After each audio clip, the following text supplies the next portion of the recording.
In recent years, there's been a steady flow of people across Bass Strait who have settled on Tasmania as the place to develop their artistic talents. This is the home of a sculptor who doesn't work with metal, wood or stone, but has chosen leather as his medium.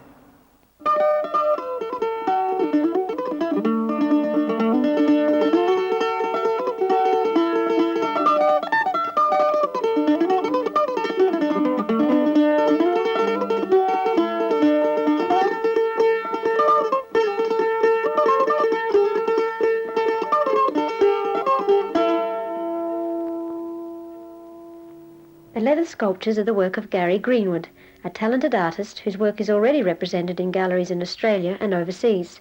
Gary has been working with leather for the last 4 years. Initially, he was fascinated by its abstract qualities, but more recently he has experimented with it as a vehicle to mirror a world he really loves, the world of music. The leather instruments are a result of my particular interest in music, and I play 3 or 4 different instruments. The basic concept behind them was that I wanted to recreate the qualities and the things that I like about musical instruments and emphasize those particular qualities without having to actually get a sound out of them. The reason for not particularly getting a sound out of them was that a lot of people are very frightened to touch instruments. And I found that the reason for that is because they don't actually play. If they pick up a musical instrument, they're frightened to really hold it and enjoy it because they feel bound to play it. So what I've done is remove the strings so that they don't have that enormous inhibition there. The first technique I use is wet forming technique, which is wetting the leather and beating it with a hammer over a river stone and shaping it that way. And that's combined with the second technique, which is that of laminating. Laminating is merely bonding 2 or more surfaces together so that I build it up into a big block and carve it back. Well, I've combined these 2 techniques to make the sort of things that I'm making now. Gary's studio is just out of Deloraine in the old Bowbank Mill, which he acquired in 1972 when he and his wife Gail first moved to Tasmania. The Bowbank Mill was built in 1853 to mill and grind corn and is an excellent example of early colonial architecture.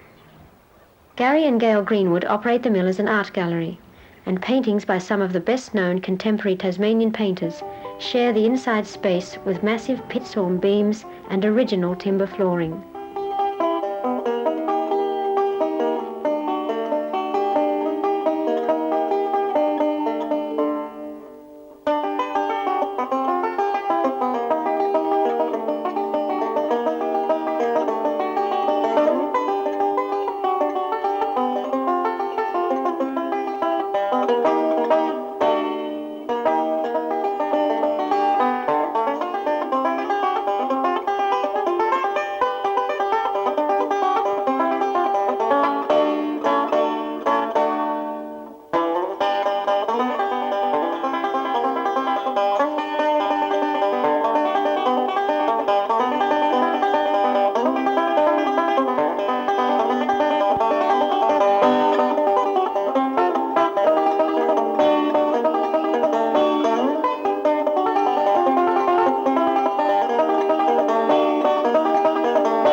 About Tasmania that brings out the creativity in people. Perhaps it's the easy pace of life, or perhaps just the natural beauty of the surroundings. Whatever it is, the Bowbank Mill reflects that creative excellence. This is Susannah Fuchs in Tasmania.